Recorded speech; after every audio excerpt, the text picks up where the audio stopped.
So I told myself I wouldn't be making any more spotting fakes videos until the book was complete. Well, I'm pretty much done with the first draft, so pretty happy with that. But today's a special episode. We're going to be talking about some fake cards that HGA has graded.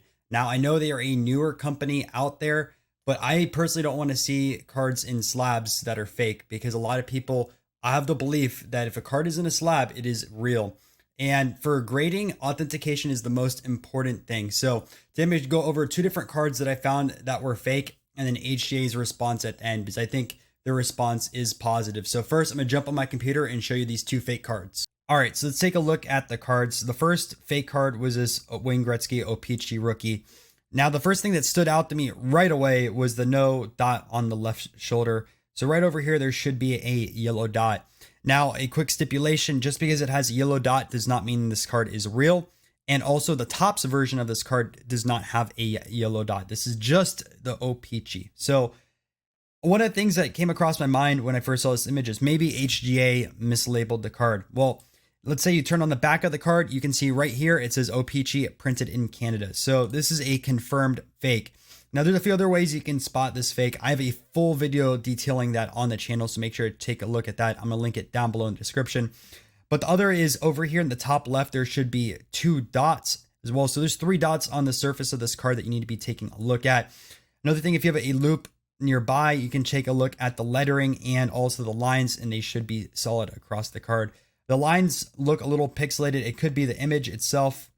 And you can see over here as well, they don't look 100% great. But if you look at a real one, for example, these lines are super, super thick. They stand out right away.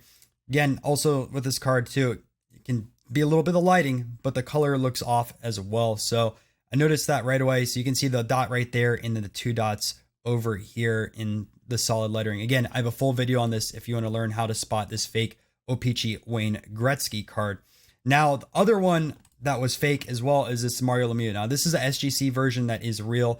You can take a look at the fake one over here. And from far away, these cards might look pretty similar, but there's a few different ways to tell. Now, the biggest way is to take a look at this penguin logo.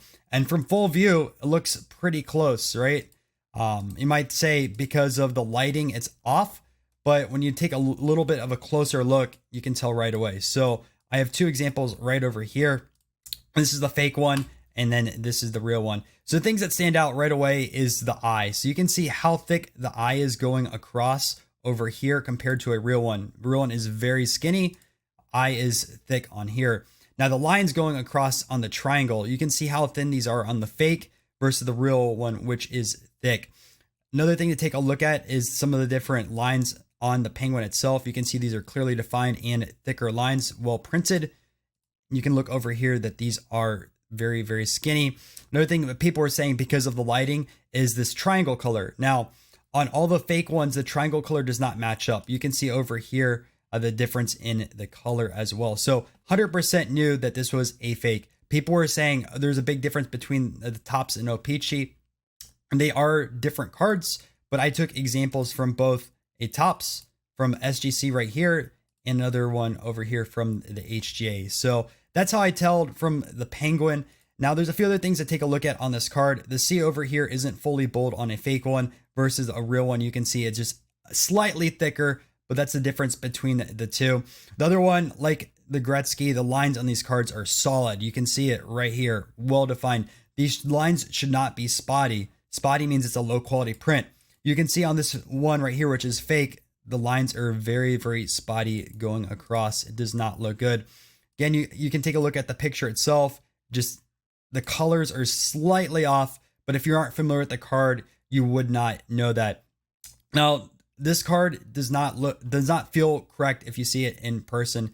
I know because I had one of these cards before that was fake. I got burned at a card show a long time ago, 8-9 months ago, before I even started this whole spotting fake journey. And this was the card that I bought that was fake. And that's why I'm kind of really passionate about this video, because I bought this fake at a show, not the HGA graded one, but a raw version of this card. I think it was like $100 or $125. And then when I got home, after doing some research, I found out the card was fake. So do your research before buying cards. It does not matter if it is slabbed. With all these brand new startup companies out there, they do not have the resources available to know every single set, to know how a card feels like, to know all the printing. over time, some of these companies are going to go out of business and others might merge together and they might get those resources. But it's going to take a long time to build up that catalog like a company like a PSA or a Beckett or SGC or a CSG has. So when you go on the vintage side of things, you want to stay with those type of companies that have had graders that dealt with these cards for 10, 20 plus years and have seen all the different forgeries that have gone in. Now, the final way to end this episode is to talk about how HGA approached this issue. And I'm actually really happy how they did. So first, they made a statement today saying that they were aware of the Mahomes and the Gretzky, which they added the Lemieux in here as well to let people know. But that is a good start with that, letting people know that they had 2 cards that were fake. They talk about their grading process and how they're going to have people that only focus on vintage, grading vintage cards. Props to them for that, because a lot of new people into the hobby do not understand how the vintage card game works. The other thing over here is they said they're going to be adding in more technology. Kind of ambiguous with that side of things. I'm kind of interested to see what they add in to make sure that fakes aren't across the board. And lastly, what I'm really happy about HGA is saying that any cards fully processed by us, proven to be counterfeit, will be purchased back at the perceived value. So I'm really happy about that. The one thing I would add in there is altered as well, because I'm sure there are some trim cards that slipped by. Every company has those, and I wish they added in that statement there.